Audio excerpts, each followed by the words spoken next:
The Missing Rug Mystery by Cindy Christmas. Florida was a nice old man that owned and managed a mini-mart for years. Anytime anyone was short on money for an item he did not fuss, he gave it to them. There was no reason anyone should have to steal from him. Florida's best friend Ace, who also used to come by the mini-mart and spend a few hours with him, was also very giving. On Wednesdays, Florida's cousin Terrence, who was a Christian, also used to go by the mini-mart and spend the day with him. However, not everyone that came to see Florida was nice. There was a guy named River who was known for being a thief. River would steal anything. A ruler, a wig, or even a purse. Although the mini-mart had cameras and a security guard, Florida still kept an eye on River whenever he came into the mini-mart. There was also a guy who used to hang around River. His name was Orlean. Orlean was always joking, but he was also known to be a liar. Orlean would lie and say he'd been to places that he never even heard of. He would lie just for conversation, so no one never believed anything he said. Sometimes Orlean would go to the mini-mart and talk to Beverly, the security guard, for hours. Which made Florida angry, because he was distracting Beverly from doing his job. Florida had valuable antiques in his mini-mart. Even things that may seem cheap and worthless was worth a fortune. One Wednesday, Ace, Terrence, River and Orlean was in the mini-mart for hours. That is when the next morning, Florida realized his rug was missing. This was not an ordinary rug, for this rug was custom made in Africa with gold on the inside. The rug was worth $500,000, and it was given to Florida as a gift from a friend before he passed away. The rug was very special to Florida. When Florida checked the cameras to see who had taken the rug, it was hard to tell, because two of the most important cameras in the store was not working. The camera pointing towards the entrance was not working, and the other camera that rotated through the store was also not working. Florida asked Beverly, the security guard, if he saw who stole the rug, but Beverly was too busy talking to Orlean. "Am I paying you to gossip? Apparently, you are in the wrong job. You should be a talk show host," said Florida, furious. "I am sorry, sir.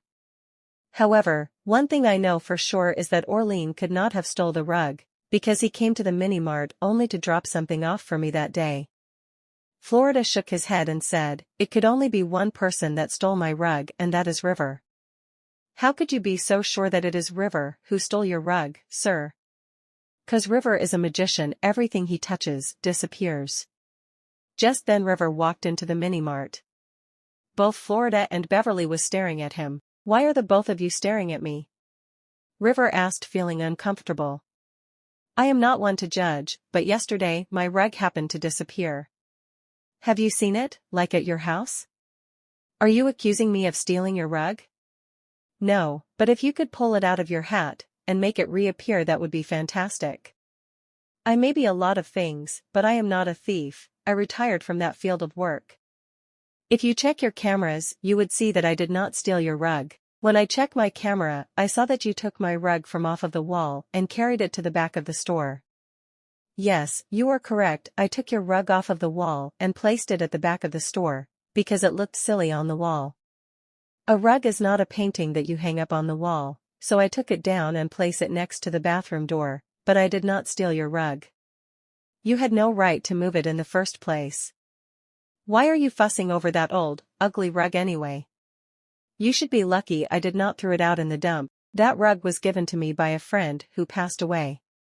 Also, it was custom made with gold, and it is worth $500,000, so if you do not want to go to jail, I suggest you bring back my rug." $500,000, shoot, now I wish that I did steal it. Why would you have something like that in here anyway? Something that valuable should be locked away in your house. I was keeping that rug close to me, and since I spend most of my time here in the store, I decided to hang it on the wall in the store."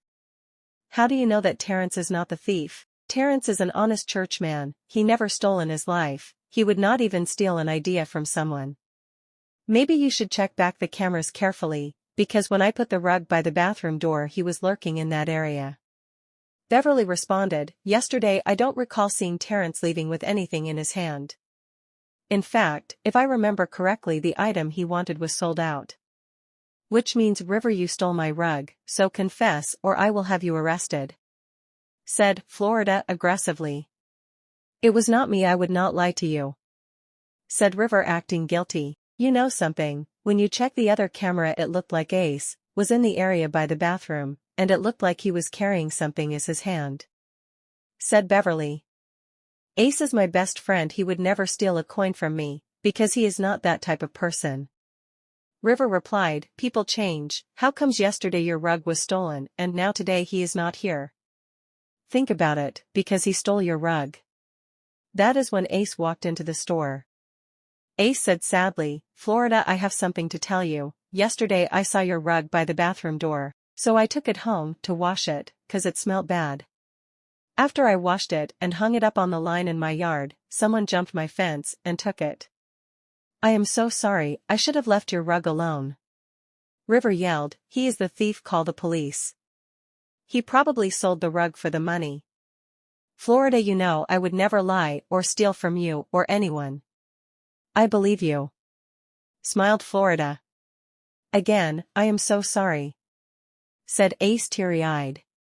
Just then Terrence walked in and said, "Ace, yesterday I saw Beverly the security guard jumped over your fence and steal your rug." Everyone stared at Beverly. "Is that true?" Ace asked. "Of course not, I do not even know where he lives, and I am not a thief," said Beverly, upset. "I have proof, I recorded him on my phone." Beverly sighed and said, "It's true, I stole the rug." "Why would you do such a thing?" Florida asked, shocked. "Because you hardly pay me enough money. When I asked you to raise my salary you and Ace laughed. I've been working for you for years and you never gave me a raise, so I was going to sell the rug and with that money disappear, probably start my own business in another country. I wanted you and Ace to become enemies. I heard Ace saying he wanted to wash your rug, so when he took it home, washed it and hung it on the line in his yard. I stole it, hoping that you would hate him and stop being his friend, but Terrence had to mess up everything by being inquisitive. I trusted you, and I was thinking about raising your salary from next week, but now you do not have to worry about moving to another country, because your new life will be behind bars," smiled Florida. Beverly tried to run, but the police was right outside the door waiting for him. "Where is my rug?" Florida asked, upset. "I will never tell you. It's in his trunk," said Terrence. The police took Beverly's keys out his jacket and unlocked his trunk and the rug was there.